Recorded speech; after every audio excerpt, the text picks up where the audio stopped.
Hey guys, it's Abbott back from Consider Tech.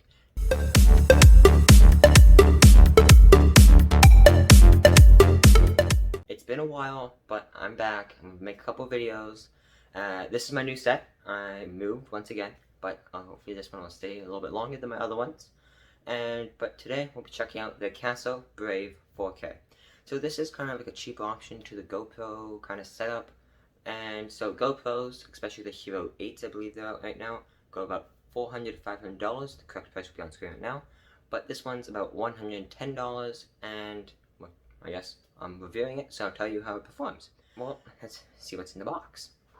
So in the box, you get all sorts of attachments, basically. So you get a wire, you get a micro USB wire, you get all your attachments, you get sticky pads to reattach attachments, you get 2 batteries, so that I believe the 3.6 1050 milliamp hour batteries, so they last quite a bit. Well, I haven't really done a battery test on it, but I've recorded for about 30 minutes and they haven't died, so it's good, I guess. And well, I attached to my bike because it's a circular bike clamp that can bike to, well, it can attach to circular things, I guess.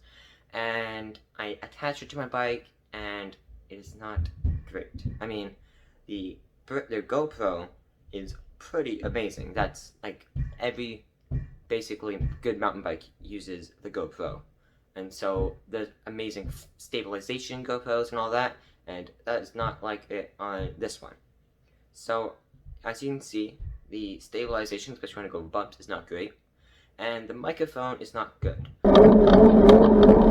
But if you spend a little bit of time in the video editing software, you will be able to make some good clips. So I kind of muted the clips, gave them a little bit of pizzazz, added some music quietly in the background, and it turned out well, as you can see right now.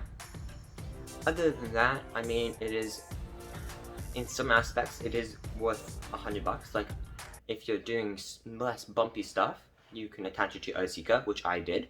As you can see, I took the sticky mount and I attached it to my RC car. You screw it on right there, and away you go. And that footage is not half bad until, because it was user error, I didn't take the whole sticky pad off to make it so it doesn't stick in the box.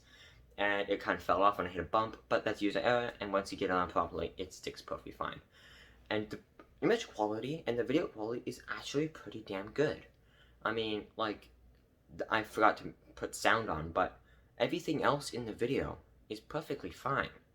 Like the stabilization, it's not, it's actually pretty good. So if you're doing small vibration stuff, then the Akaso Brave 4K is pretty good.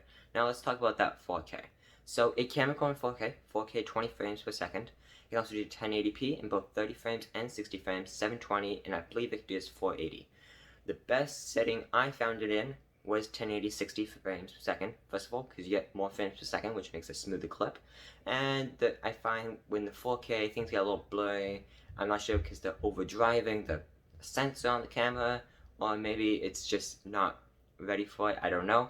But it wasn't the best of image quality, because that's why I recorded the bike on, and as you can see, there's kind of graininess. But when I hooked up my OC card and I put it in 1080p 60 frames, it looked amazing. It looks amazing.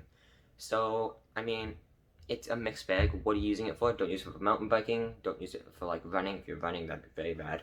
But if you're doing, like, RC cars or anything slow movement, then you're perfectly fine. I'd suggest it. I mean, the microphone's not great, but other than that, I would suggest it. So thank you for checking out my review on the Akaso Brave 4K.